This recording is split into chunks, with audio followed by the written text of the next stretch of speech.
Yeah, I think I've been 18 months, 18 years. Before you start, I have a question. How does this impact universities that are outside the state that students take online courses from?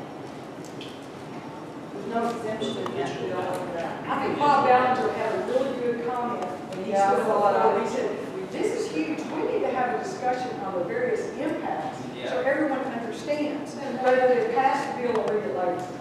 Yeah. Can I ask, may I? In other words, if they're expecting, in other words, if he's going to take this to the Supreme Court because it's really not, it's unconstitutional, and then there are monies that the state gets, is that not part of those funds that stay with the, don't they still stay as the Attorney General? I mean, in the, no, not in the GIF, but you know, they don't go back into the general funds. General funds. Well, David, you know a little more about what you're talking about as far as recovering from a lawsuit. It's not really, I don't think it's the same thing. It's those funds that stay with the agency instead of coming into the general. Those are just when there's a settlement and they And can, so this wouldn't be that. in the settlement, they can say, we're gonna give it to the AG, and AGs like to do that, but most of this money or all of it should end up in the General fund. Okay, okay. Also, part of this, there's a stay in the language. They said that there's going to be a stay until they get a clarification from the courts on whether or not this is constitutional. So they won't begin with forcing them to remit the tax until there's been a decision. So they pretty much admitted the bill, it's unconstitutional. There is a stay. Go ahead, I brought it from the and they know it's unconstitutional. Yeah, basically, according to precedent. You know, you can basically think of this as if there was to be a landmark Supreme Court decision that overturned the status quo, there might be a lot more opposition to Arkansas proceeding with the ability to utilize that. Whereas right now, they can sneak it in and set themselves up where if there is a reversal, you know, the state's kind of sitting pretty and they don't have the legislative hurdles that they might have. Everything's moving really fast right now. That's the way they like to do things. From what, you know, Brenda said, elections are our biggest tool to use. Right now, we have no elections. And so the only other thing that we have is the people finding out what's going on down here. Really no one else is telling them. You know, you hear it on my show, you hear it on Dave's.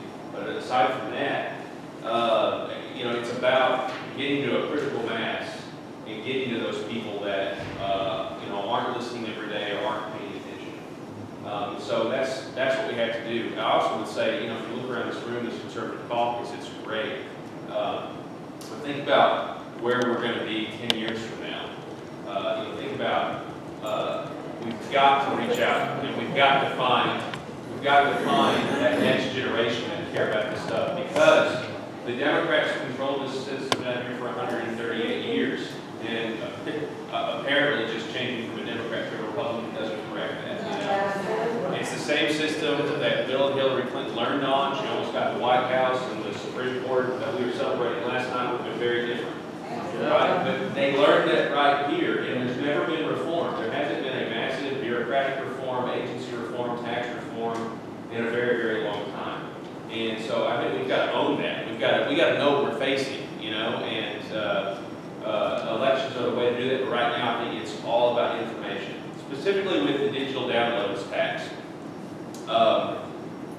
The argument that I would use, and I would encourage you guys to use, is that of email. Like if I go and I download an MP3 or a ringtone, or you know, Jim Hendricks said Pokemon Go, which by the way, on the floor yesterday, he really did get to a point where he said, if you don't support this tax increase on digital downloads, you are not supporting veterans.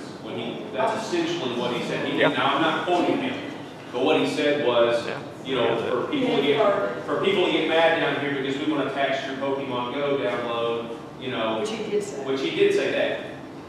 So, you know, that's the kind of rhetoric that's being used. I know Lieutenant Governor Tim Griffin spoke out against it, and really, really excited about that. But as far as the digital products tax, I just want you think about it. There's nothing tangible there. This is a product of technology that is incredible. And I would argue that it's a much better deal that we get to communicate the way we do via text and email without having to pay postage.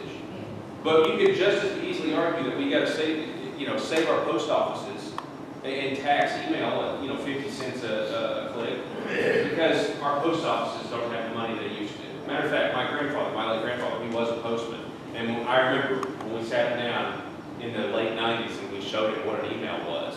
I mean, blew his mind. He was like, well, they're going to find a way to tax that someday.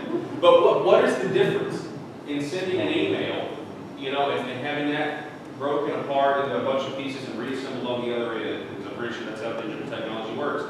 And downloading a music file that is not, it's on a screen. It's not something that you're actually even buying, So that's the first argument. And then you get into the brick and mortar versus Amazon, that we're actually buying stuff, we're actually buying things. And they want to now parse their words, and they want to say, this is not a new tax. Well, as Brenda just said, it is a new tax on out-of-state sellers, number one. Number two, forget whether or not it's an existing tax that we already owe or not. They want more money in the government. And right now, because of technology, innovation that is far better for society than it would be if we didn't have it, government couldn't foresee the technology and the market that was created for it. And that's a good thing. And I want the internet of tomorrow, and that's what we need to tell them. I want the internet of tomorrow. If we allow them to do this, we will slowly have the internet of today, and we will have less and less benefits to, to society.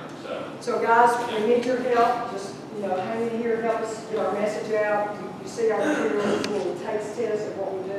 But we can stay in this room and talk about how great it is. If it never gets outside of this room across the state, we're just working ourselves to death. And I'll tell you one line from Joe. He said, we'll stay in